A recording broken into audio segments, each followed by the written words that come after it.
they ran it as an experiment and it didn't move any metrics. And everyone got very sad. They kind of ended up like disbanding the effort, disbanding the team.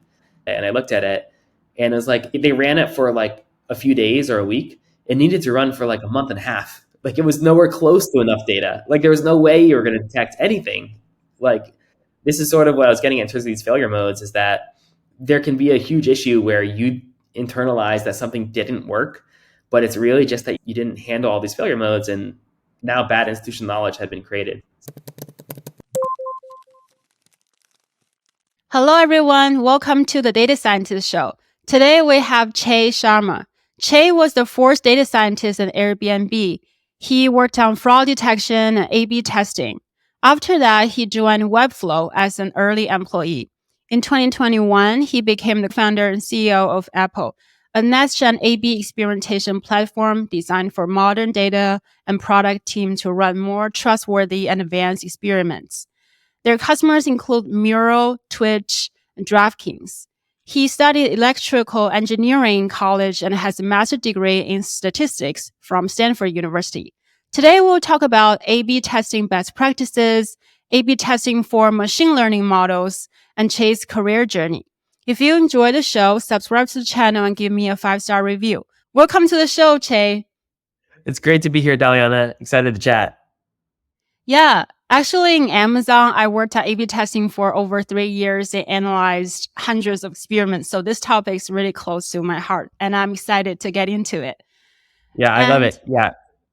I always admired at Amazon that Jeff Bezos was such a big fan of experimentation. We didn't have the same luxury at Airbnb, but it was very nice. Yeah, I was going to ask because I know Airbnb is a design-focused company. So what was it like to be the fourth data scientist in Airbnb?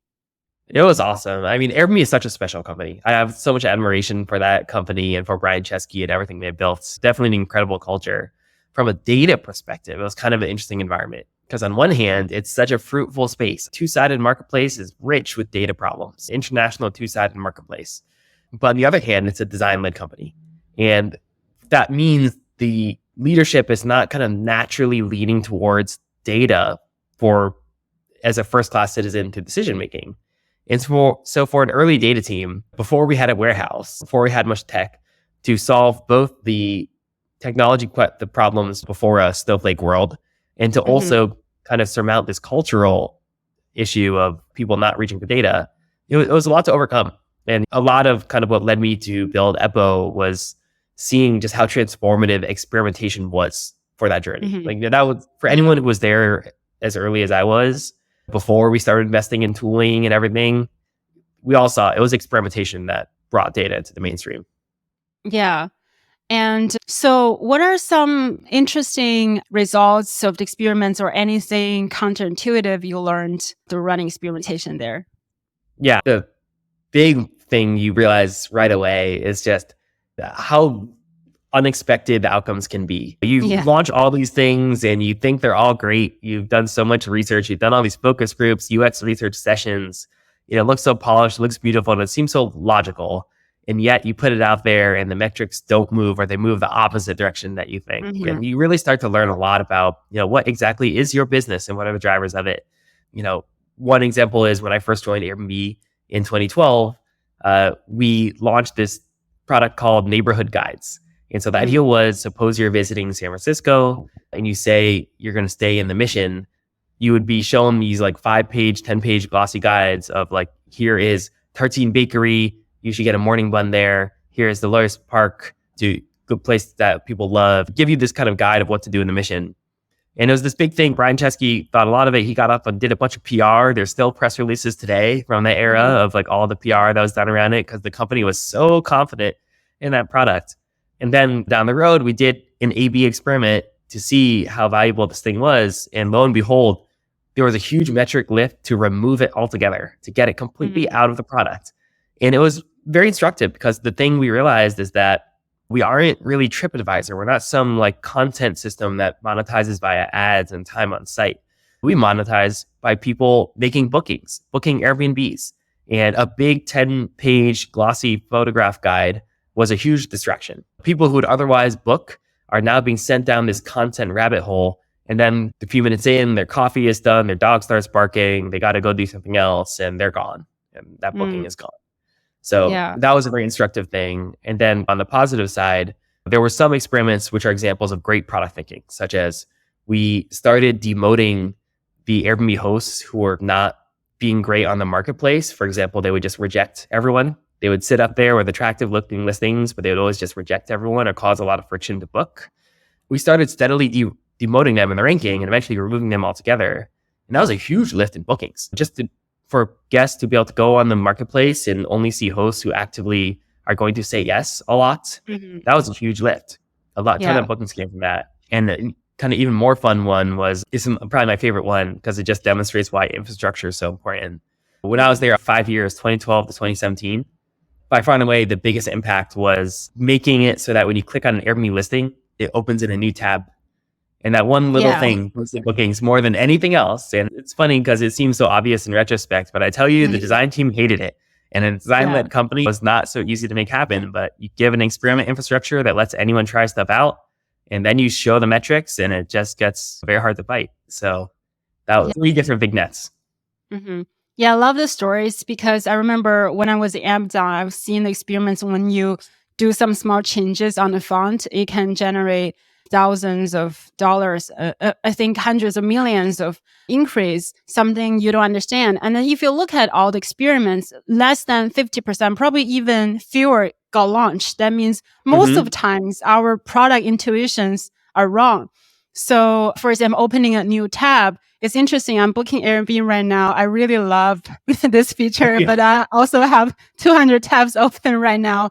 So when you work with designers or product managers, how do you interpret the results in their language to first convince them to run the test and then tell them what a launch decision looks like based on the statistical analysis? Definitely. Well, the decision to run an experiment, usually the first thing is to just convey how uncertain everything is. And so that, like anything else, if you're early in your experimentation journey and most people are skeptical, I would start with the early adopters, the people who are curious about this.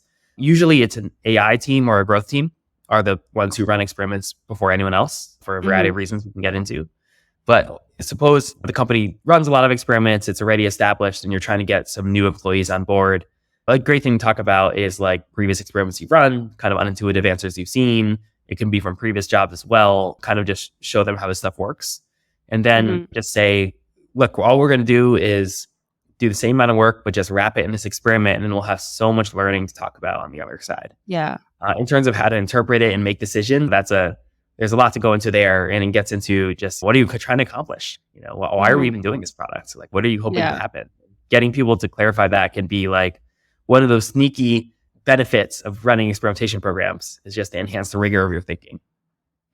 Yeah, definitely want to talk more about rigorous thinking later. So a lot of times people think, oh, A/B testing is easy. You just look at the metrics. You can compare which metric is higher or lower. But there are a lot of challenges in A/B testing, a lot of nuances. So what makes experimentation difficult? Yeah, experimentation is funny because it's both easy to intuit, right? You're basically divide people into equal groups and you see who outperforms another. But in practice, it can be a little bit more finicky and there can be some structural things you have to overcome. And there's a big reason why the Airbnbs and Netflixes and all invest a ton into their infrastructure to make it happen. So the first thing is there's a concept in experimentation called statistical power. And so the idea is you need a certain amount of data, a certain amount of sample size to be able to even notice that something's happening. I think people are sort of familiar with this idea. If you are trying to take an average, people know that if it's an average of 3 things, it's not much of an average compared to an average of 1,000 things. The same principle applies just at a kind of deeper level with experimentation, that you need a lot more data to detect things. And it's one of those where if it's a very large effect size, you might need less. If it's a smaller effect size, you might need more. But in the end, you just need enough data. So you have to run this thing called a power analysis to figure it out. This is kind of this mathematical equation and needs some inputs. And that can be a little bit hard because there aren't really great off-the-shelf ways to do it. But it's super important, especially as you're starting out, because you're probably at more of a threshold where it may require waiting a long time to get enough data to finish an experiment. So that's step number 1 is sample power analyses and statistical power.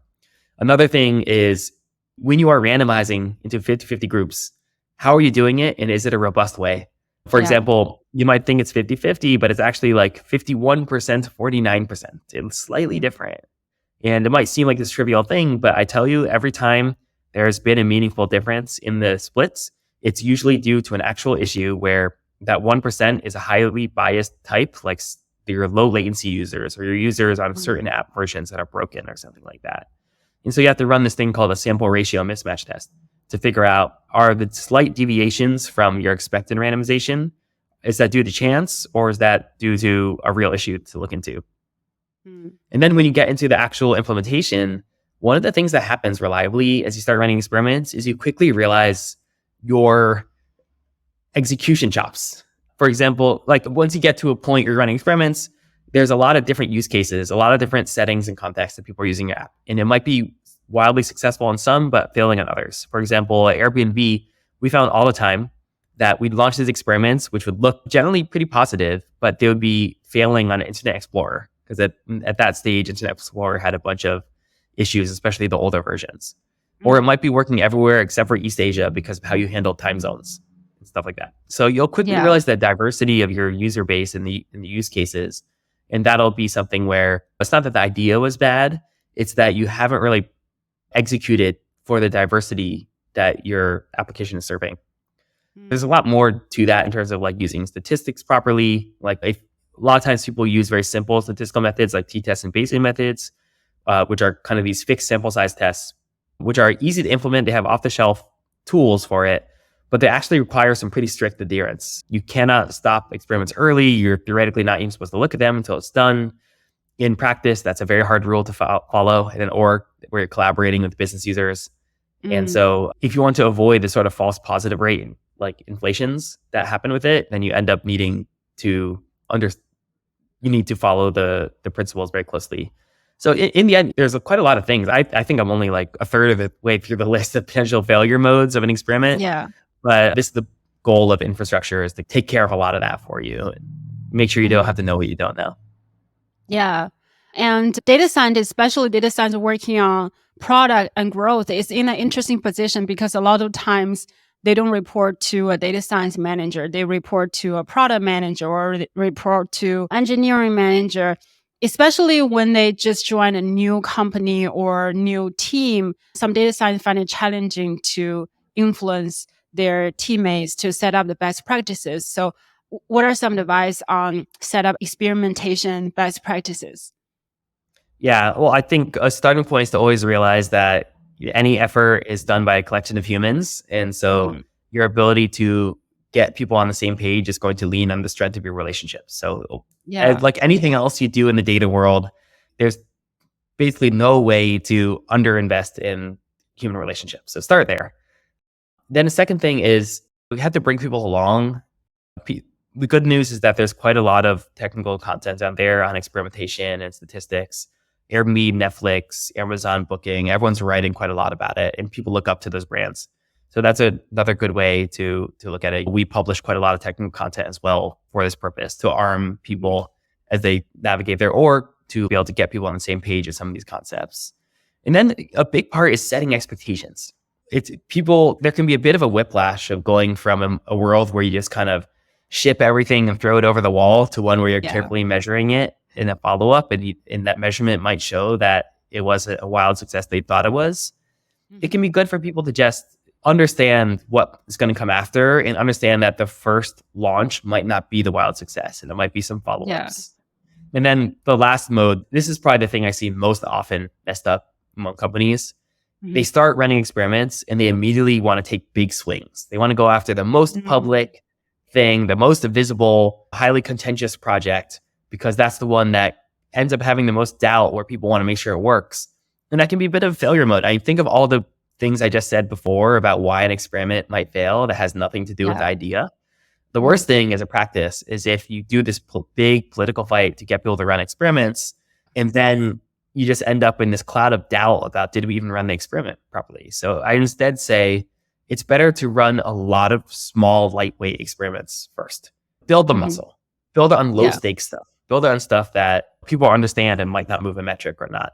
Among there, you're probably going to come across some wins. You'll probably have some things to celebrate. And then by the point you go after something more public or visible, you have confidence in the infrastructure, you have some basic knowledge of how this stuff works and what to check in the failure modes. Yeah, I like that. Maybe start with changing some font or the color of the Yeah, button or something totally. like that. When I work with companies, as part of EPO, we often do quite a lot of support. And what we like Yeah. to do is give them a list of 10 experiments, which you just green light right away. And it's usually very Mhm. small stuff. It's like adding badges or, Yeah. again, adjusting fonts, adjusting layout very slightly. It's stuff that theoretically some front end engineer can just do by themselves. It doesn't require a Yeah. ton.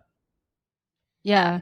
Before I worked on A/B testing, I wouldn't believe changing some color, even just one shade of a button or from a squared to like a rounded would change revenue. But I've seen it myself. So it's really fascinating to work in the field.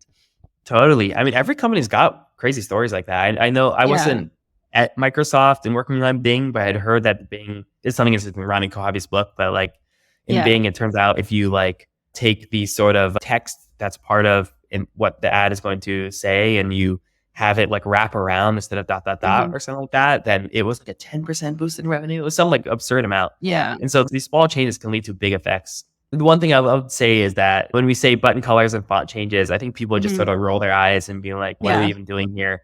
The key thing is small changes can have big effects. And you should care about metrics in general, so it should matter. Hmm. But more importantly, it can lead to big learnings. I mean, think of that listing a new tab thing. Of course, it's great that it boosted metrics and it's awesome. But the Yeah. big takeaway is that not losing search context matters. Mm. If you're midway through a search and you get distracted or something, you need to pick up where you left off. It's very helpful to have those tabs open. It's kind Yeah. of helpful to be able to pick up where you left off. And you can see a lot of product work coming out of that direction. Hmm. Yeah. So in Airbnb, you also worked on search ranking, you worked on fraud detection. So what made you want to later work on A/B testing, or were there any connection there? Yeah, I think the big thing with experimentation was we just saw the whole culture of Airbnb. And again, this is a place that's led by designers, like start to just really lean on experimentation. And it led to just some incredible moments. For example, most companies in hypergrowth mode, they grow very fast, but at a decreasing rate. So Airbnb, we grew like 3x, 3x, 2.8x, 2.6x. It was steadily decreasing. But we actually reinflected the growth. We actually made that growth rate go up again. And because Yeah. we ran the experiments, we had the receipts of why. And it was Mm. a bunch of the work that was happening on this kind of search marketplace team, so that was just very telling. Like it's pretty rare in a tech company to both reinflect the growth that way and have that sort of clarity on like what exactly what it was doing. And that led to a place where suddenly every team at Airbnb was being measured on how many bookings they drove. And how do you know how many bookings that team drove? Well, they ran Mhm. experiments. And so it just really dramatically changed the culture in a way that I thought was awesome. And I think what's most compelling about that culture change, the thing that kind of really got me to build Epo was it just enabled this entrepreneurial spirit, or suddenly you Mm. could try stuff out without having to win big political battles. You could put something out there, put it in front of customers, see how they like it. And Yeah. that ended up being a great fit for Airbnb. You didn't have to be a data Yeah. person to love the idea that like, here's an atmosphere, a culture where people are empowered to try stuff Mhm. out. You don't have to like win over like high powered people with your charisma or whatever. You can get it in front of customers and see what they think. So Yeah. very few things a data team can do that will like change a culture, like experimentation. Mhm. Yeah, and I also talked to a friend working as a machine learning engineer at Meta, and he said he wish more engineers know more about A/B testing because a lot of people focusing on offline metrics like accuracy, precision, and recall. But when you launch a model in production, it's completely different. You have to think about, do people actually use your model? Do they click on it? Do they like it? Customer satisfaction. So, what are some advice on testing machine learning models? Yeah, I mean, test everywhere, test often. The basic advice. I mean, you said it perfectly. Like me on search ranking, we saw that like every model we put out there looked great on the offline simulations on Mhm. this sort of local development setting. Something like 20% of them actually moved the metric. There's just a bunch of reasons why that'd be different. I mean, basically, your offline data isn't quite representative as your online data. You have people reacting to your thing That can lead to different situations, especially in the fraud world where you have adversarial context. It's a very different world. So the basic answer is, in a way, you probably want experiment infra before you even have ML infra. Because like you can do things like linear regressions and make slight improvements to linear regressions, and that can move metrics. And then you would know it if you have an A/B test thing. So I would say every time you are adjusting a model in production, whether that's adding a new feature, trying a different architecture, in the case of next gen AI, generative AI stuff, if you're using like an open source model versus an open AI model or something that's more tailor made to a vertical versus otherwise, A/B testing is how you're going to know whether it's the juice is worth the squeeze, whether it has ROI, whether the metrics are moving, and thus it's worth paying up for this other model. Yeah. So when people are testing their machine learning models, what kind of metrics do you recommend when they run A/B tests? Well, the big thing is business. You want to use business metrics. One of the things that happens with AI and ML teams is that there's quite a lot of political backing and excitement when you first get the model up. The first time you move to a search ranking model as opposed to some heuristic, or the first time you get a Gen AI feature. And that can be exciting and something you have at the ML team. But if you want to justify further investment, once you're talking about iterating on the existing model, that's something that can be very hard for an organization to feel the difference. Think of something like Airbnb search ranking or pricing Airbnb or recommendations or whatever. Your new model might have taken an enormous amount of effort and feature engineering and offline evaluations and stuff. To a business user or to a customer, it looks identical in product. It's just your search ranking models now returning a different set of 20 things versus the original set of 20 things. Your pricing recommendations is also just spitting a number out. And so it can be very hard for an organization to feel like, over there, I have this team that is like materially changing the product in like noticeable visual ways. And over here, I have this ML team, which costs a lot. It's high expertise work and can feel like it's just doing musical chairs around. But when you run the experiments, if you do it against business metrics, if you do it against stuff that is the language of a business user, the language of a CFO, then you end up in this magical world where you can make your cases against all the other teams of, this is why this stuff is worth investing in. This is why we need more tools to be more productive. This is why ML and AI as a direction is like very important for the company. So this is a big thing where ML teams can be trapped in this world where everything makes sense from an operator perspective, but it's just hard to put it in conversation with any other investment that a company might make. And A/B experimentation is really what brings you out of the darkness there. Yeah. And I think in our previous conversation, you mentioned we should put A/B testing in part of the MLOps process. Yeah, 100%. I mean, this is something where if you just look at any kind of production AI practice, whether it's at Netflix or Meta or Google or whatever, they are running A/B tests after every model iteration. And so it just becomes part of MLOps. This is something that I think most people kind of intuitively know, but it doesn't get said as much. Is just A/B experimentation is MLOps.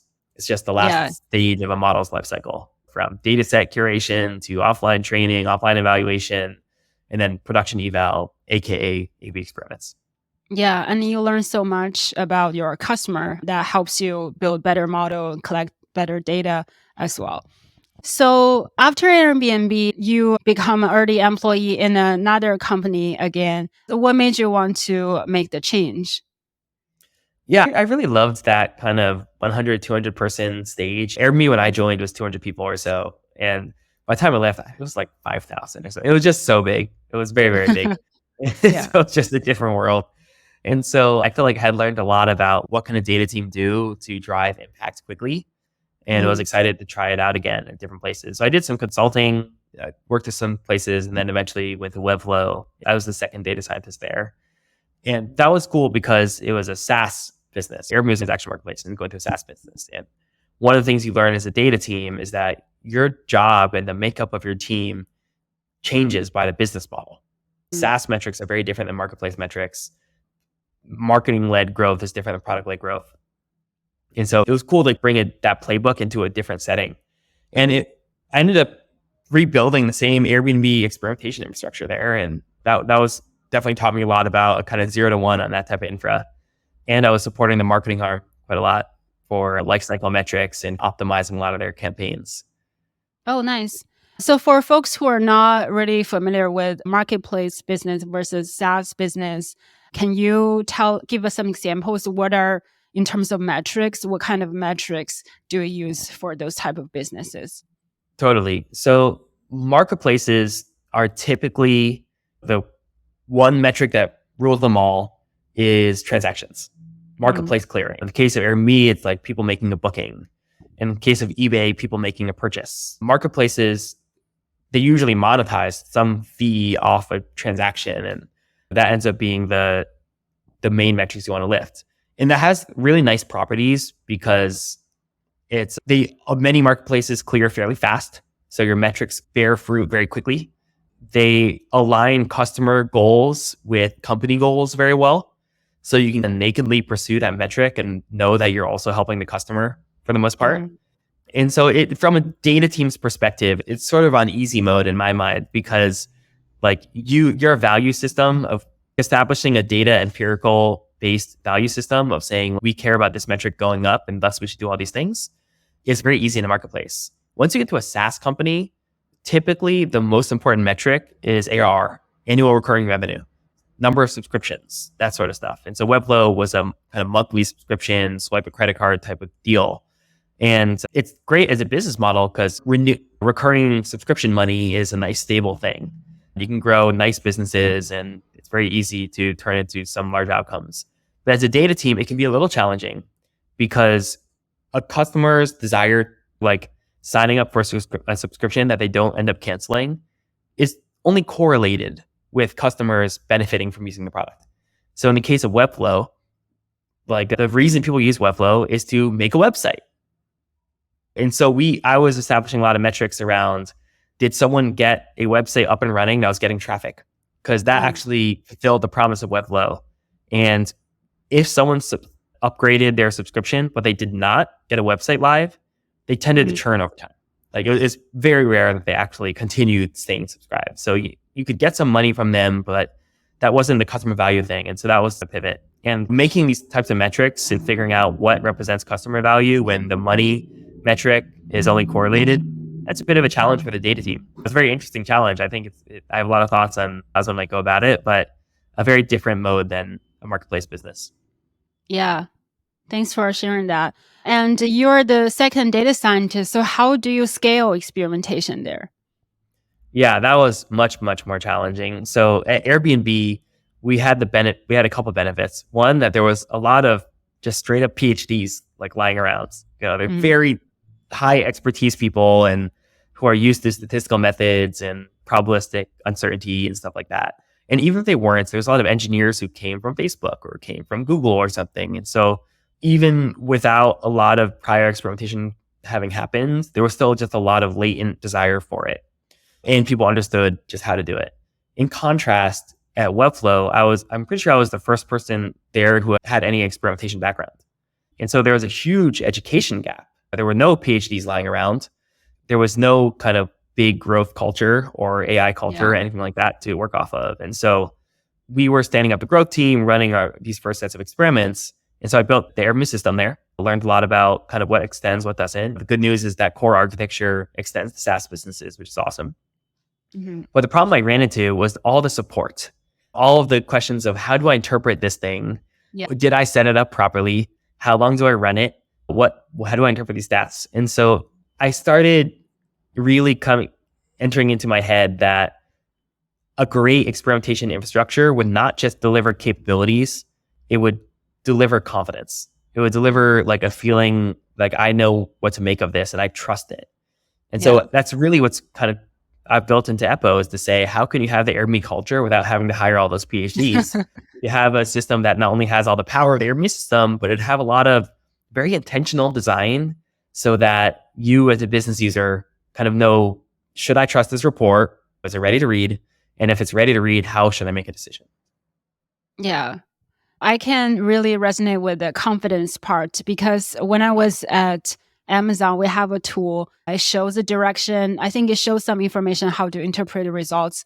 But as the experimentation team, we still host regular office hours, and product managers and engineers will come to get advice from us. And we even have training called bar raisers. I was a bar raiser, so we can give the teams more confidence Yeah, thanks. Whether you can launch decision or not. And sometimes it's interesting when someone has a really good results, they never question the data quality. And Yeah. when they have the bad results, I was, oh, can you check whether randomization works? Are there any missing data, etc.? As a bar raiser, you have to explain things to them and convince them this is not a good decision. So when a company doesn't have, like you mentioned, a lot of PhDs, or in this case, bar raisers, how can you provide a rigorous answer to someone using an experimentation tool when they see a bunch of metrics and different colors? Yeah, I think that there's a couple of directions here. So the first is we just kind of go like one by one through all the common failure modes of experimentation and just try to come up with intentional design that's going to work if you're not a bar raiser. For example, those common traffic imbalance checks, sample ratio mismatch checks. So we automate those and we'll send you an alert proactively in your Slack that says like there's an issue here. Other things in terms of the statistical power conversation, we have these out of the box like statistical power tools, but even if you don't use them, every experiment in EPO has a progress bar, which is kind of a mental model that works for business people. It's like I don't have to really know the details of how you came up with the idea that we are 75% done. I Mhm. understand that we're 75% done and I need to wait. So what's great is with EPO is like you can just lean on our kind of off the shelf power analysis tools to say like you want to see a certain effect size and we can observe your data and see that you need to wait longer. Or suppose you're just saying, I want to run it for 2 weeks, they can enter that in. And so you're enabling kind of this self-serve guidance of how long do I need to wait? And then another big thing I'm very passionate about is experimentation has to live on as a data platform. It has to inherit all the same dependencies of data platform that all your other data systems do. And that means it sits on top of the warehouse and all those pipelines better work.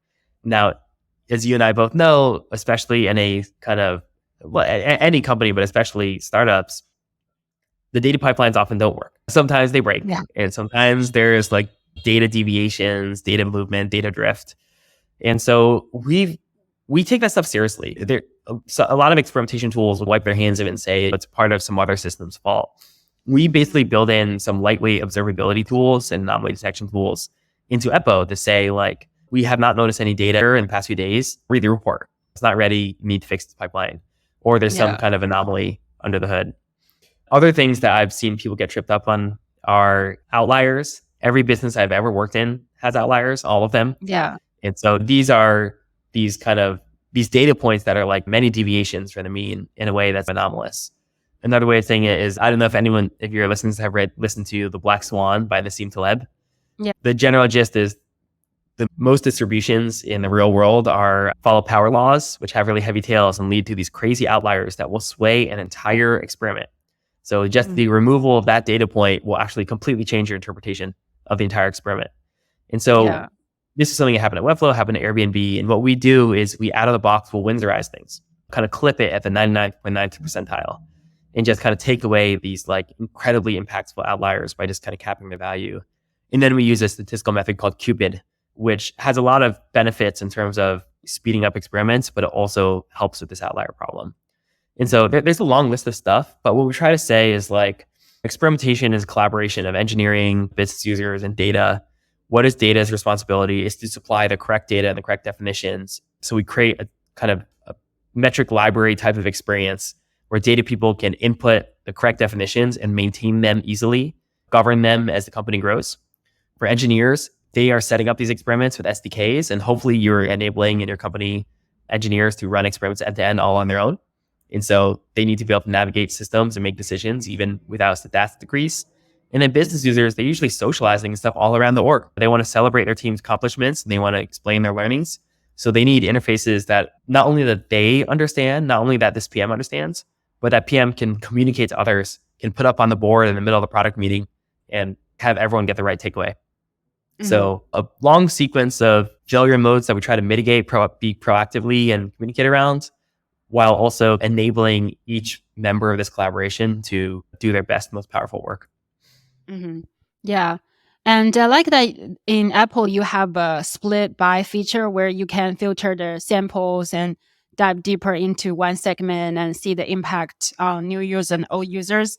So in my experience, we have to write custom queries. So every time when the product manager have a new assumption, because they always have a lot of new assumptions and you dive deeper into data. So I feel this will improve data science productivity. But I have a question. So when we recommend in the decision-making process, we recommend team to only focus on 2-3 metrics. We want them to think about the metrics they have defined before they start experiments. And sometimes when they discover something interesting after the experiments, they want to change the goalposts. And we call this cherry picking metrics. So how do you think people should best use this feature and not to cherry pick metrics? Yeah, it's a real challenge. I think this is part of what I was getting at, where there's some benefits of experimentation of making people encode their thinking of how they make decisions. I think this is something where infrastructure can really play a role, where there are some things where you do have to check all of these metrics. We call them guardrail metrics, right? If you are, I'll just use the Airbnb example again. Like, of course, you want to improve bookings, but you don't want to spike customer support tickets or cancellations or just something that is like a downstream bad thing. If you are some e-com business, you of course want to increase the number of purchases, but you don't want to increase the rate of returns, and you want to make sure your margin is good. So there'll be a bunch of these metrics which truly matter to the business, and you do want to track all of them. And so it can be a little bit of a shape of a try to improve this primary metric, but make sure the others like don't move, at least don't get worse. But what people often do is try to come up with some way down the list, like not that important metric, and call that as a basis of victory. Our attitude at Eppo, I've finally been able to build the system that I wanted for this, which is you can create this decisioning space that allows a center of excellence to be a little bit opinionated, where every experiment might have a bespoke primary metric, the main thing they're trying to move. And then they'll have the guardrail metrics. But all the other metrics you're trying to read, they are going to be in a separate section. As you do all these split buys, like you can look at those numbers, but they're not going to be on the primary decisioning space. They're going to be in another section of the app. So basically what we want to do is we want to let people do investigations, get curious, find explanations, but not pollute the decisioning space with it. And so this is how infrastructure can help.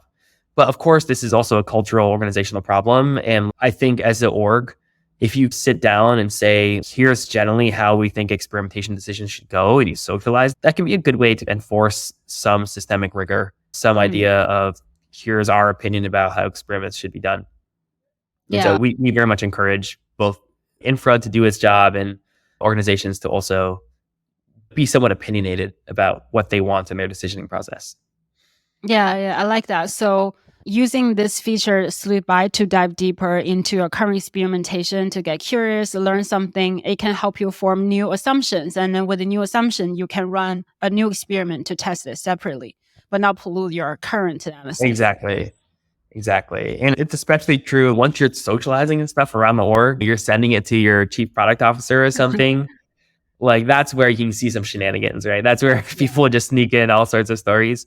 If you have infrastructure that delivers somewhat opinionated reports, just the consistency of that can really help here. Because then it's like, you're sending me these numbers in Slack. Can you just show me the thing? Show me the report? And that kind of puts people on some guardrails. I think that's part of how you can get there. Yeah. Another thing I worked on when I was at Amazon was to help data scientists, engineers from different teams to onboard their own metrics, because the main metrics is around purchase. But think about audiobooks and Prime Video, they care about different things. And in the beginning, it takes some time for them to onboard metrics on the central A/B testing experimentation. So do you have something that make it easy for customers from different industry to onboard their own metrics? Totally. I mean, metric management is like one of the big things that we tend to excel at. And I think part of it is that there's some nuance to metrics in a large organization, right? So you called out one thing, which is there are multiple business units who have their own goals, and they have a set of core metrics, and they want to be aware of how all the other teams are affecting their metric. For example, if you're at Airbnb, there might be a business travel team, and they care very closely. They look very closely at the business travel bookings. That's their metric. And then you'll have some other thing that's about like family bookings, and they want to know how many family bookings there are. And so you need the ability to have different businesses encode their metrics. And so we definitely make that a very easy thing for every team to kind of add their metrics and certify them and lock them down. But there's a separate problem in experimentation that I feel like everyone feels but haven't been able to articulate much, which is there are core important metrics that really matter that need to be locked down. And usually you put their definitions in GitHub. You version control them. Only a center of excellence really gets to change them. It's some certification structure. But then there's all these other metrics which are just sort of ad hoc and exploratory. Like you don't even know if you're going to use this metric definition for too long. It just is sort of relevant for this one experiment or for this one quarter. Or maybe you are considering spinning up a business travel team and you want them to operate with a certain metric, but it hasn't been fully greenlit as like anything more than a tiger team. Mm-hmm. And so what can often happen is if the only metrics you can view in infrastructure are the lockdown certified GitHub controlled thing, you just start to see that library balloon. All these little ad hoc things which have very short lifetimes end up going through a very long certification process, often taking multiple days or a week or two, just to be able to review the result in the platform. So I feel like good infrastructure needs to acknowledge that there are some core lockdown things, and then there are some exploratory ones that eventually graduate into the lockdown things. And you need a path for the exploratory ones to be spun up fast and the lockdown ones to be not touched too often and to be tightly governed and controlled. Yeah. And in my past experience, A/B testing sounds like something data scientists do, but it's actually a team sport. We rely on engineers to writing code to kind of embed their algorithm into the experimentation. And some challenges I'm seeing is sometimes because they don't know a lot about statistics, sample, sometimes the way they filter their sample before the experiment get triggered, causing some issues in randomization. And then downstream, data scientists analyze the results and the report to product manager. And there's also some knowledge gap there to make decisions. So I'm curious, who's using Apple? Is it engineers, data scientists, or product managers? And how do you bridge those skill gaps? Yeah, all three. I think one of the big things we have said about this industry is that experimentation is a collaboration business. Experimentation is a collaboration tool, not just like a dev tool. And I think part of it goes into this intentional design where if you think of an experiment as like a kind of canvas that gets added to as these layers get added on, sometimes there's a long planning process and you have PMs like writing up hypotheses and writing up Notion docs and outlining how they're going to make a decision, and that all gets encoded in before you've set up anything. Sometimes it's just an engineer just spinning something up and just using the off-the-shelf metrics. But if you just have this surface area that's meant to be collaborated on and highly public, you can have these multiple starting points, but the PMs, the data people, the engineers, everyone's socialized to like how to interact with this thing. Yeah. This whole conversation reminded me so many stories and experiences I had. I think another thing about A/B experimentation in a large organization is every team tests their experiment in silo. Even if you're in the same team, one product manager testing something, learn something, the other product manager might not know this. So I used to look at all the results and then write a report, share the learning and also the failure to the entire company. So different teams have visibility of what other teams are testing and they can get inspired by that. I'm curious, in Apple, do you have something like that to help teams learn from each other? Yeah, 100%. It's one of the things that comes with centralization. There's some companies that they grow up and they get into experimentation, but they let every pod run with their own infrastructure. And that has this like issue where you no longer get that pooling of knowledge and awareness, where you no longer have this place where you can say like, here's all the experiments going on. And I can like understand how that business unit is affecting my metric, or what have we learned about experimenting in this area historically. There's less of that ability to like index and build up a knowledge base. So I think to be able to centralize across multiple business units, across multiple teams, you kind of need the architecture to do it, which kind of gets into how you model metrics and what you choose to centralize, what you choose to decentralize. Yeah. At Epo, we made this conscious decision that we want to strongly centralize analysis and metrics because no business units should be redefining what revenue is or redefining what a purchase is, but decentralizing setup. Because people might have a variety of flagging tools, they might have a variety of setup tools. Maybe they're randomizing completely offline in an Excel sheet and just kind of uploading it into some Redis cluster or something and randomizing using that. There are a variety of ways in which you can get there. Maybe they're using a machine learning system and that is handling randomization. Mm-hmm. So decentralizing the setup while centralizing the analysis was a kind of way you get there in centralization. And then once you centralize the analysis, that's the natural place where kind of reports get curated, knowledge learning happens, and knowledge gets disseminated. And it's a really natural place to build a knowledge base off of, where now you can like index all those findings, you can disseminate them, share them out in Slack or email or Notion or whatever. And if anyone was ever to join the company and they wanted to see, has anyone tried experimenting on the onboarding flow or whatever, you now have a place you can figure that out. Yeah. And I think one thing about experimentation is it helps data and product team learn a lot of things about their customers. Another thing is to finally help them make decisions. However, most of the experimentation they won't have significant results. That's another thing I learned. Only a small portion of them will. And then the product manager will lean on you to help them still make a decision. So when the result is inconclusive, how do you make decisions? Because we cannot just test the same thing over and over again, right? And sometimes you just don't get that many users and you don't reach that statistical power. Totally. And this is something, when I first joined Webflow, they had run an experiment before, but they didn't have the knowledge of what's required to do it. And so they used this somewhat naive way of randomizing using like the last digit of the user ID, which is a fine way to start, Mm-hmm. But when they did the analysis, it was in some ways sort of a sad story. There was this product that I thought was like actually a pretty good product, had some good research behind it. And I was an ex-Webflow user and I thought it would be pretty compelling. They ran it as an experiment and it didn't move any metrics. And everyone got very sad. They kind of ended up like disbanding the effort, disbanding the team, assigning them to other stuff. And when I joined, it had happened about a month before I joined. They asked me to take a look at it. And I looked at it and I was like, this thing had, like, they ran it for like a few days or a week. It needed to run for like a month and a half. Like it was nowhere close to enough data. Like there was no way you were going to detect anything. Like this is sort of what I was getting into these failure modes, is that there can be a huge issue where you internalize that something didn't work, but it's really just that you didn't handle all these failure modes and now bad institutional knowledge had been created. So yeah, it's both important to be able to look into the past to like see what's happened, see what's been tested and see whether it worked.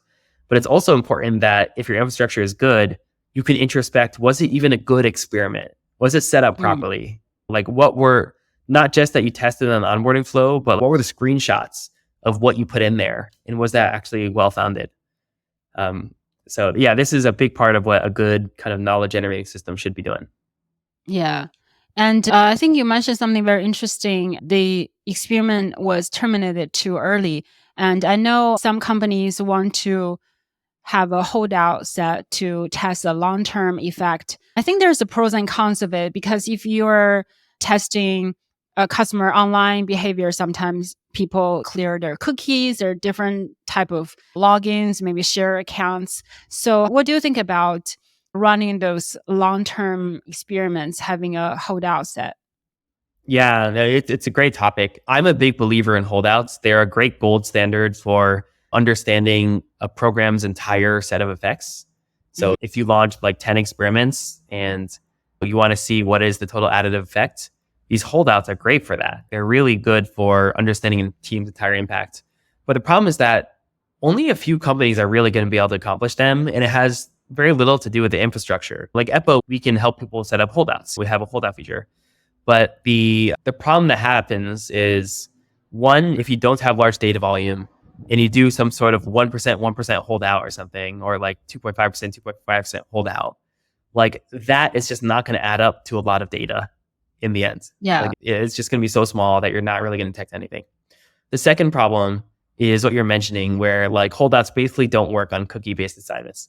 Like anything where cookies get wiped, where your metrics at a user level and you have the identity resolution, like it's very hard for it to work there.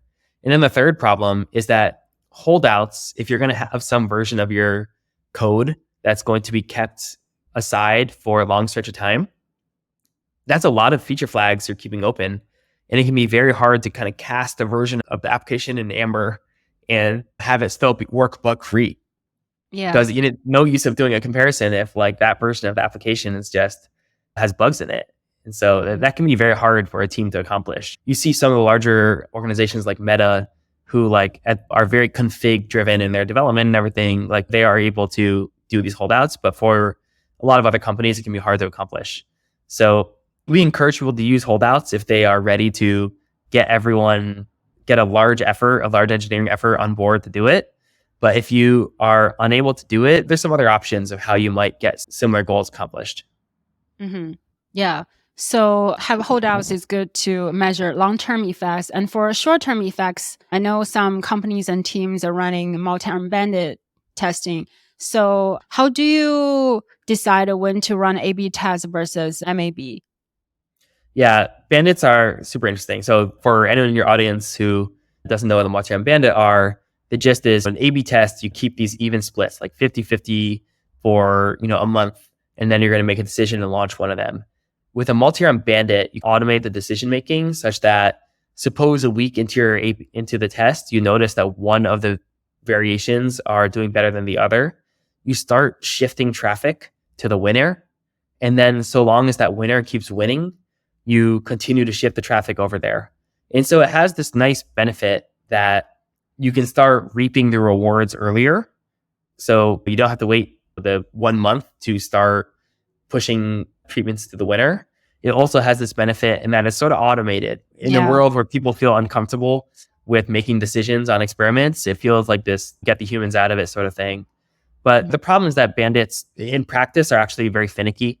Most people use multiple metrics and they make a decision. It's not just the one thing. They have these trade-offs. And once you are in many metric world, then bandits don't converge so well. They're somewhat more unstable.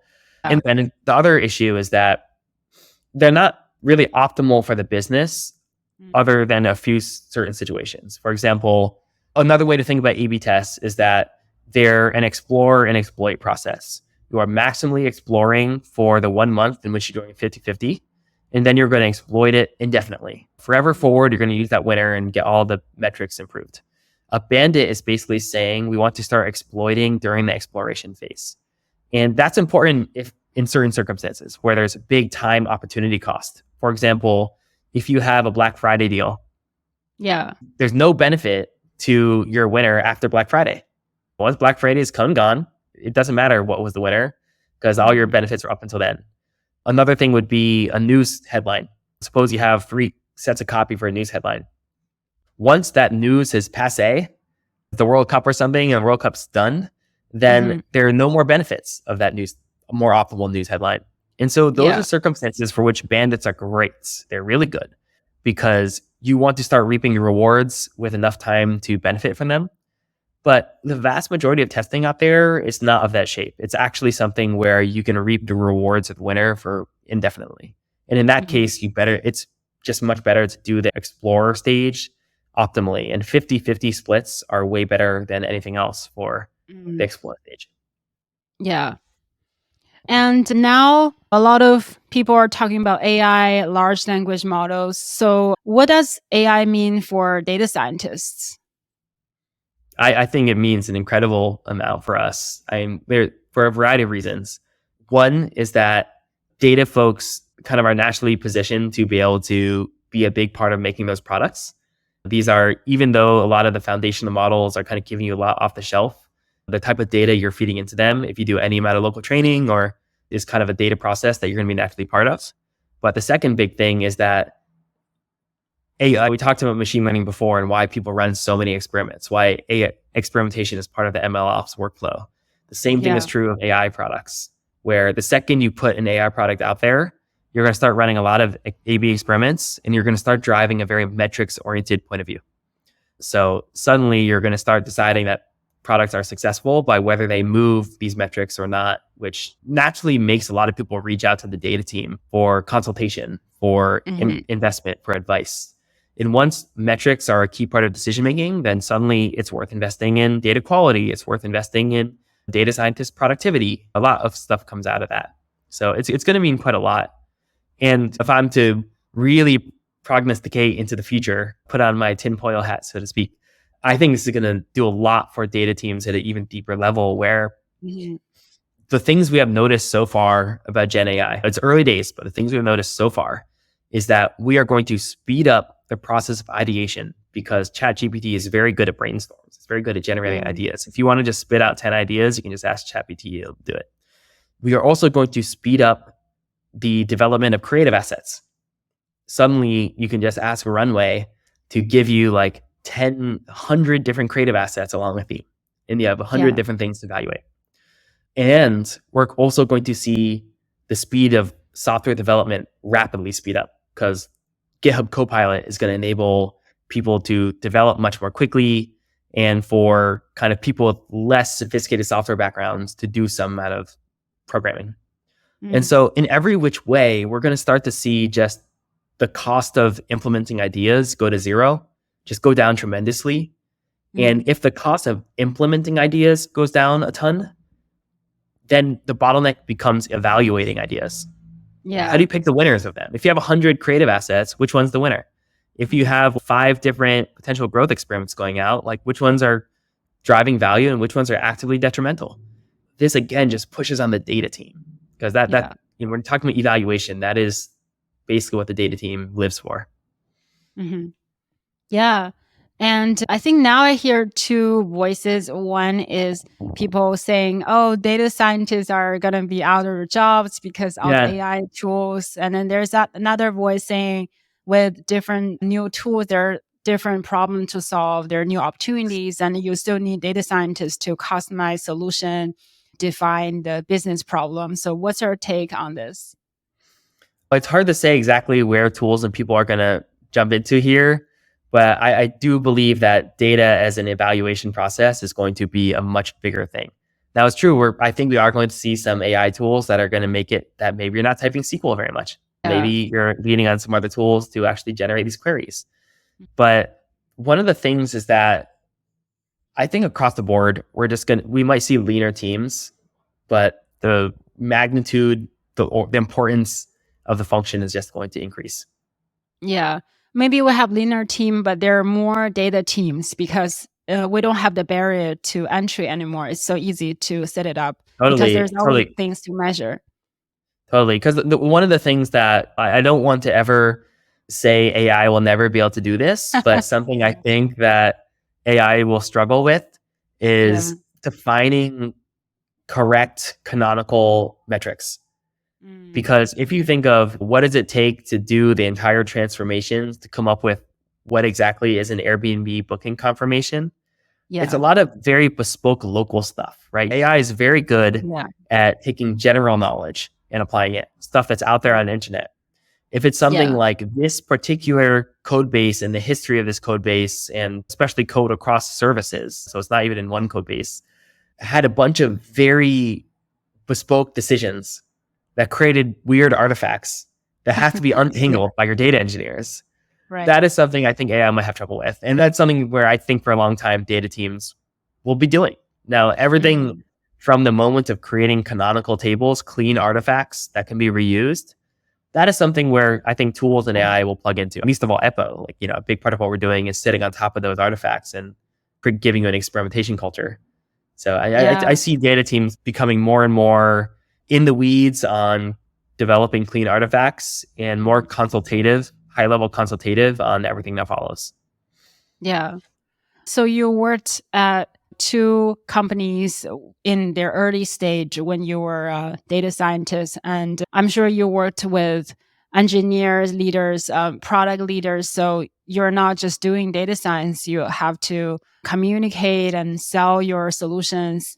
So how did you develop those communication skills? Yeah, it's so important. So important. I think one of the things about working in data is you should figure out are you on, are you in the business of building production systems like an ML engineer or something like that? Mm. Or a data infrastructure engineer? Are you on that sort of path, in which case your career might look more like an IC engineer type? Or are you in the path of influence? Are you trying to Mm. change decisions in the business? Are you trying to get people to invest in a certain area to drive a roadmap? Stuff that might look more like a PM or a marketer if you're doing marketing related work or etc. If you're in the path of influence, it's good to just embrace it and not continue to treat yourself as like an engineer. Like I see a lot of kind of like analytics engineer types who like they give that title and they lean into the engineer word and not into the analyst word, where they need like it's not enough to just spin up a dashboard and just say, hey, everyone self-serve off the dashboard. The dashboard was created to drive a certain agenda, and Mm. you need to pursue that agenda, which means winning hearts and minds. How do you win hearts and Yeah. minds? Well, the best way is to invest in relationships. The best way to invest in relationships is to help, be a sincere helper, help people do their Mm. jobs, make it so that every time you're collaborating with them, they know you are here to help. You're going to help them do their job. You're going to be an asset, which comes in a lot of different ways. But the good thing about being a data person is that it's very easy to be helpful for people. People always need more data. Yeah. And you mentioned analytics engineer. In Apple's website, I also saw you have statistics engineer. So how is that? Yes. What is that role and how's it different from a statistician? Yeah, we made it up. It was a fun moment of branding because we feel at Eppo that there's a certain type of engineer. If you're one of them, Eppo is the best place in the world to work. And what Mm. it is, we do some of the most advanced statistical methods in the world. I think even in this young stage, we've been able to drive the agenda of experimentation practices at very high-powered places. But we are also a software application. We're infrastructure, which Mm. means that it's not enough to know the statistical methods and prototype them in a Jupyter notebook. You have to submit production code. You need Yeah. to create the capabilities for the whole world. And so what we needed were people who were able to submit production code, but also know statistics well. And that de facto means either you're a great software engineer who knows and likes stats, or you're a great statistician who knows enough coding to contribute.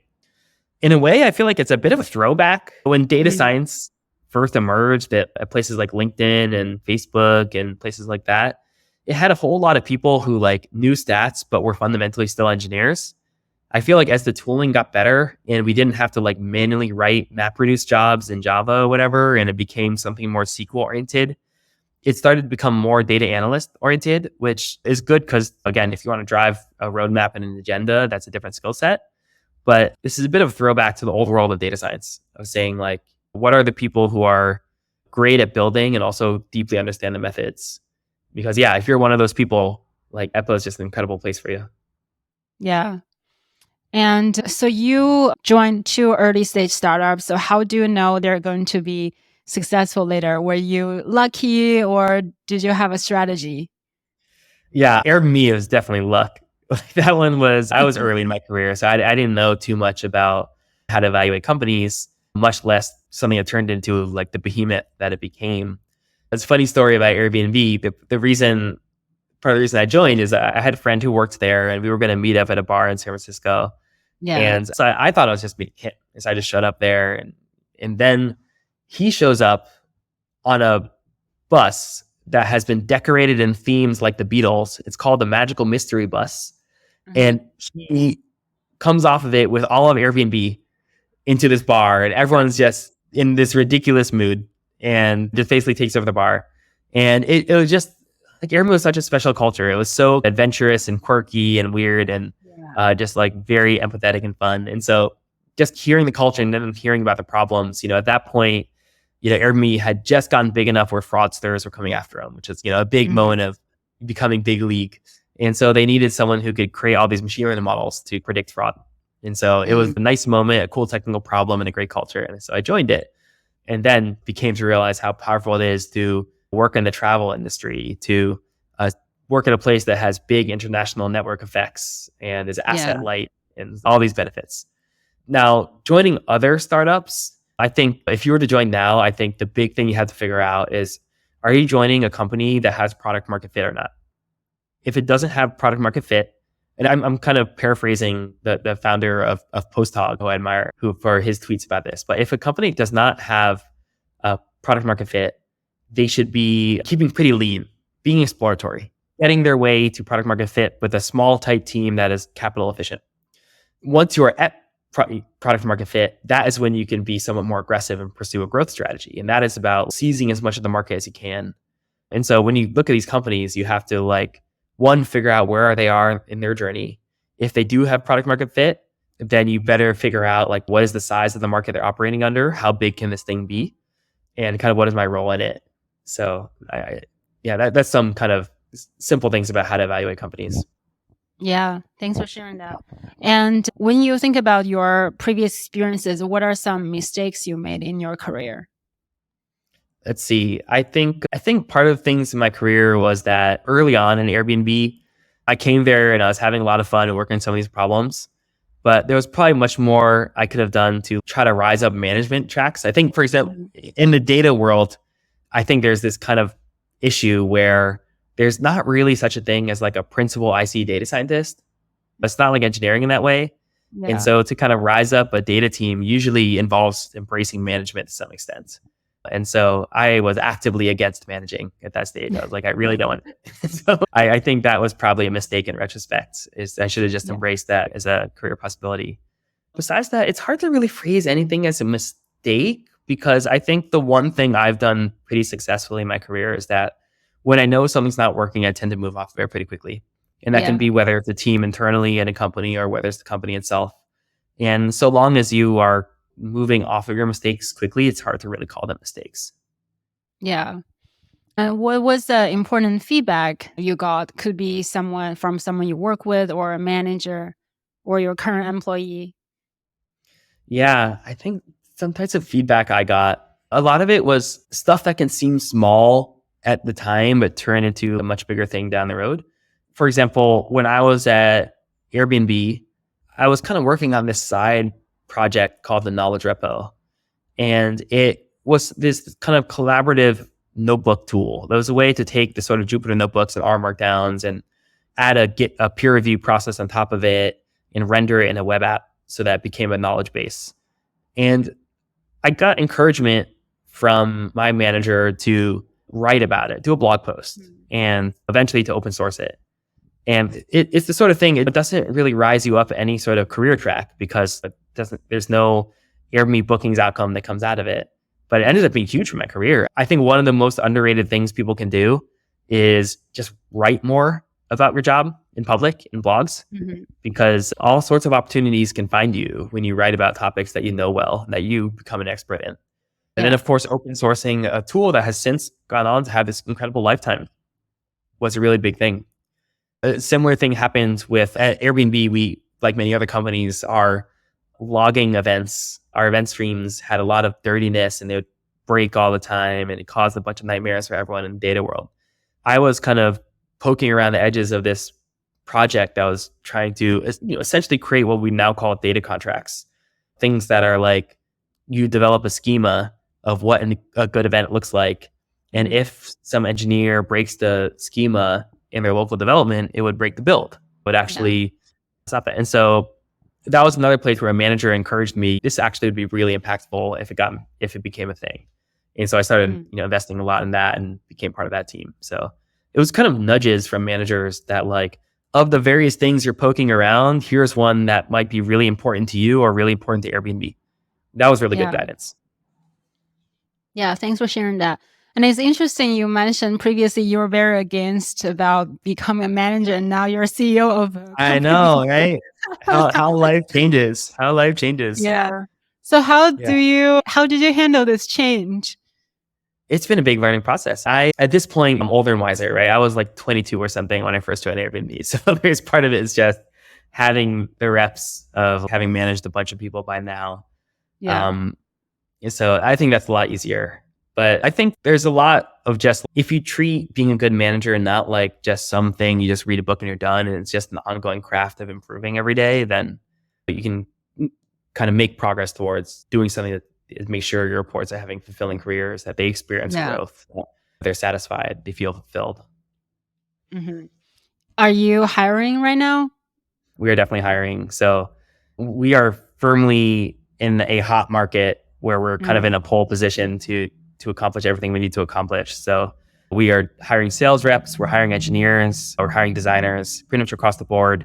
There's this incredible demand for experimentation technology right now. Like, it's never been the case that Airbnb experimentation framework was on the market. It was something you could buy and bring into your own company, and much less a kind of more advanced version of it that like handles some of this guided support that kind of helps people feel confident in their decisions and socialize and evangelize. So yeah, it's very exciting times. I feel experimentation has gone mainstream in a certain way. Like, it's no longer something that only like the things are doing. It's now like basically the moment you have sample size, it's imperative to do it. And so it's an exciting time to be in space. Yeah. And for people who want to check out Apple, where can they try it? Yeah, just come to getepo.com, www.getepo.com. So you can kind of see our philosophy. You can take it for a spin, the preview. And of course, just get in touch. I'm on LinkedIn, I'm on Twitter. If you just want to talk about experimentation topics in general, we love doing knowledge sessions. We have a statistics reading group we do every week where we talk about the latest and greatest in kind of stats papers. I think people would be fascinated by just how much thinking is going on at these PhD programs in terms of like causal inference, and how do you make these statistical programs more robust, more powerful, delivering insights faster, while still maintaining complete rigor. So we're constantly in that world talking about those topics. So come check us out at getepo.com or reach out on LinkedIn. Yeah, great. I'll put it in the show notes. So what do you think about the future of experimentation? I think the AI thing is just kind of the tip of the iceberg, where we are now in a place where it's easier than ever to implement ideas. And with the down market, people are just much more conscious of the ROI of everything. So it's this kind of from a whole bunch of angles, it's becoming more imperative to measure and evaluate. And just to date, experimentation is just this incredible thing that gives you a clean read on evaluation. If you think of all the other ways in which you might try to measure something, a randomized control trial is just the purest form. Controls for all the other products going out, all the other concepts in marketing, and it like gives you this clean read. Now, I think in the future, as the cost of ideas goes down, whether via Gen AI or whatever else, like we're going to see much more dynamic experimentation systems, stuff that like looks a little bit like personalization, delivering dynamically experiences to the right people. I think these types of systems is definitely what Apple will be delivering. So that's kind of my bet on where everything's headed. And how do you think data scientists should prepare for the future of experimentation and altogether with the shift in AI and large language model space? Yeah, I think it's definitely a good time to start reading about these methods. And something we have observed everywhere. And at some point, we'll just see if there's some study. But if you understand statistics and probability, you understand what a t-test is and what it assumes and how it works, and ideally go off from there and understand sequential methods and a bunch of statistics, like your salary is probably going to be like 30% higher. Like data teams benefit so much from this types of inference knowledge. And it's really important because, again, in a world where the cost of like the value add of knowing SQL really well might go down, it could. That'll make too many bets. But if nothing else, because there's a lot of SQL engineers out there, if not because AI is going to push into that, differentiated knowledge and causal inference will be really good. So I would definitely recommend investing in that, or one of the more differentiated areas like data engineering or something like that. Cool. I'm about to wrap up. Is there anything else you want to add? No, thanks for bringing me on. It's been a pleasure talking to you and hearing about your Amazon background, talking experimentation. Great. Thank you so much for having, what was I going to say? Oh, thank you so much for coming to the show. I learned a lot from our conversation, and I'm excited to see how Apple grows in the future. Yeah, thank you, Daliana. It's been a pleasure being here.